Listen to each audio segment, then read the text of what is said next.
மனசு ஃபுல்லா உன் மேலதான் திருந்தி போன ஒன்னாலதான் திரியிற உன் பின்னாலதான் ஓகே சொல்ல கண்ணாலதான் புதுசா பிறந்த ஃபீலிங்குமா சிரிச்சா ஹார்ட் ஹீலிங்குமா கனகா லவ் காலிங்குமா என்ன லெஃப்ட் ஹேண்ட்ல டீலிங் பண்ணாதம்மா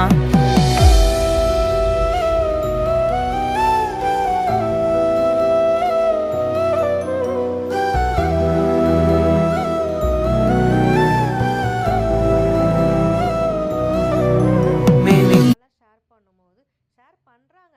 பட் அதுவே சில பேர் வந்து கமெண்ட்டில் பேசும்போது கொஸ்டின் பண்ணால் எதுக்கு எங்கள் ப்ரைவேசியில் நீங்கள் இன்டர்ஃபியர் ஆகுறீங்க அப்படின்னு சொல்லிட்டு கொஸ்டின் ரைஸ் பண்ணுறாங்க.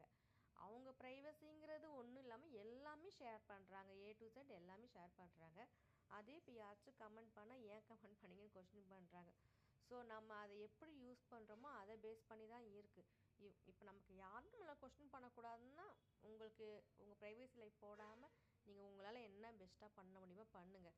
இப்போது வந்து இல்லை நான் வந்து என்னோடய ப்ரெக்னென்சிலேருந்து பேபி பர்த்லேருந்து எல்லாமே நான் ஷேர் பண்ணுவேன், நான் வந்து பீப்புள்ஸ்க்கு எல்லாமே ஷேர் பண்ணுவேன்னா அப்போ ஏன் உங்களால் கொஸ்டின் ரைஸ் பண்ணுறதை அக்செப்ட் பண்ண முடியல? So it depends upon how you are. நீங்கள் எப்படி நீங்கள் உங்களை வந்து இந்த உலகத்துக்கு காட்டுறீங்களோ அதை பேஸ் பண்ணி தான் உங்களுக்கு வந்து இஷ்யூஸ்லாம் வரும். ஸோ யாருமே வந்து உங்கள் ப்ரைவசி லைஃப்பை வந்து ஷேர் பண்ணக்கூடாதுன்னு நினச்சிங்கன்னா எதுவுமே ஷேர் பண்ணாதீங்க. உங்கள்கிட்ட என்ன டேலண்ட் இருக்கோ அதை எக்ஸ்போஸ் பண்ணுங்கள்.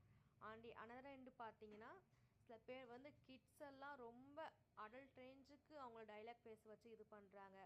அதெல்லாம் பார்க்கும்போது கிட்ஸு ரொம்ப அஃபெக்ட் ஆவாங்கன்னு தோணுது.